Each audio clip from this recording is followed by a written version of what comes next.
Salut à tous, ici Jeff Rose. Alors, les élections fédérales 2025. Bon, actuellement, nous sommes toujours dans la campagne électorale et évidemment, nous sommes dans, soit disons-le, dans cette campagne électorale précisément, dans les 30 jours, puisqu'il faut savoir que l'élection jour J aura lieu le 28 avril.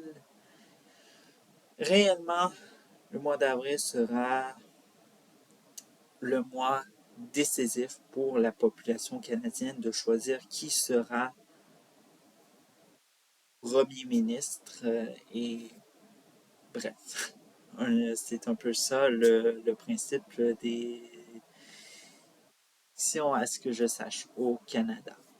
Mais bon, alors que les libéraux ont choisi un nouveau chef, mais automatiquement qui est devenu premier ministre du Canada, qui est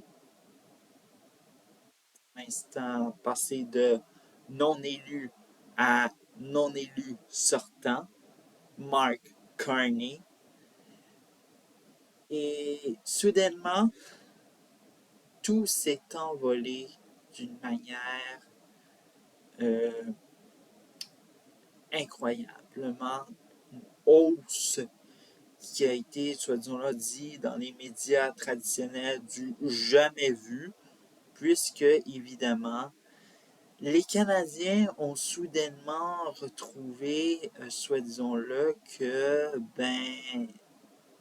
et Justin Trudeau, c'était le problème, évidemment. Alors donc, ils ont choisi un nouveau chef qui était charismatique, qui était, soi-disant-le, bon, du côté des madames, beau, gentil, puis bon, enfin, c'est en lien avec gentil, mais bon. Alors donc, la population canadienne est toujours en amour avec les libéraux dirigés par Mark Carney pour l'instant. Mais qu'est-ce qui ferait tomber cette hausse dans les sondages, mais aussi dans ce qui est, soi-disant-le, dans cette campagne électorale? C'est évidemment pas le Parti conservateur tant qu'on le prétend, évidemment. Alors donc, ce qui ne ferait pas tomber n'a aucun parti. Alors, comme j'ai dit, ce n'est pas juste seulement dans le Parti conservateur, c'est aussi au Bloc québécois, au Nouveau Parti démocratique et aussi au Parti vert. Et j'ai nommé la résistance anti-Carney, car elle s'organise même avant qu'il y ait eu le déclenchement des élections. Bref. Alors donc, cette résistance anti-Carney, comment on peut en faire un profil, un portrait? On peut se dire que ce sont des gens qui ne se sentent pas représentés par Mark Carney ou encore le Parti libéral. En particulier chez le Parti conservateur. Rappelez-vous que si le Parti conservateur était si en hausse, c'est parce qu'il y avait une résistance anti-libérale qui s'était installée. Et si le Parti conservateur, oui, a chuté, mais n'est jamais trop loin du Parti libéral, c'est à cause que il y a aussi non seulement une résistance anti-libérale, mais il y a aussi une résistance anti-Mark Carney. Ben pour le reste des autres, bon, Bloc québécois, nous, Parti démocratique et Parti vert, c'est une résistance qui envoie le message que ils ne se reconnaissent pas réellement dans le, le Parti libéral, tout simplement.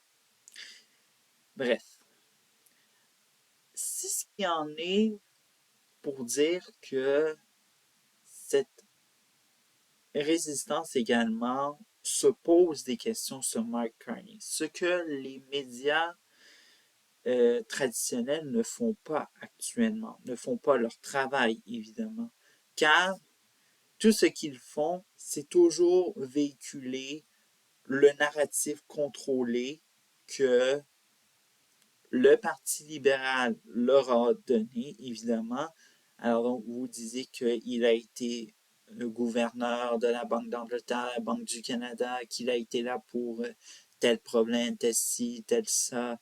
Et il faut faire un Canada fort. Mais finalement, ce Canada fort, c'est tout simplement qu'il faut faire un Canada qui est totalitarisme, qui sera dirigé par Mark Carney.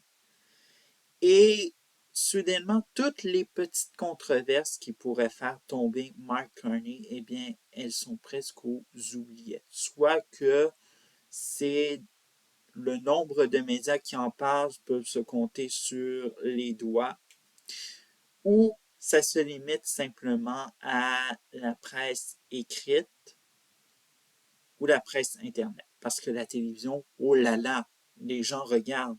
Il ne faut pas qu'ils soient au courant de ça. Ce serait dommage, hein? Bref, comme vous le constatez, c'est tout ce qui est arrivé, évidemment, alors donc quand je dis qu'il y a des choses qui ont été dites dans la presse écrite ou dans la presse sur Internet, c'est parce que ce sont des choses très révélateurs sur Mark Carney. Bon, il y avait, soit disons-le, ce message de l'ancienne première ministre du Royaume-Uni, Liz Truss, qui, elle, disait que Mark Carney ne ferait pas un bon premier ministre du Canada avec ce qui s'est passé, parce que, rappelons-le, que Mark Carney a scrappé l'économie britannique durant le Brexit. Et soudainement, on arrive avec du plagiat durant ses études universitaires à Oxford, au Royaume-Uni. On a, soit disons-le, des liens douteux avec un club privé en lien avec l'élite. Ça ressemble un peu à Mark Carney, ça.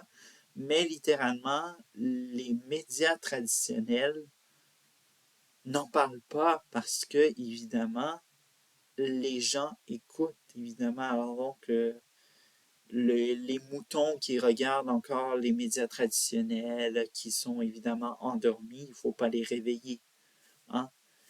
Et les seules choses que les médias traditionnels peuvent encore se permettre de faire réveiller les gens, c'est quand ça se passe chez les autres partis. Hein? On a par exemple dernièrement des soi-disant tensions à l'intérieur du Parti conservateur parce que le discours ne plaît pas, soit disons-le,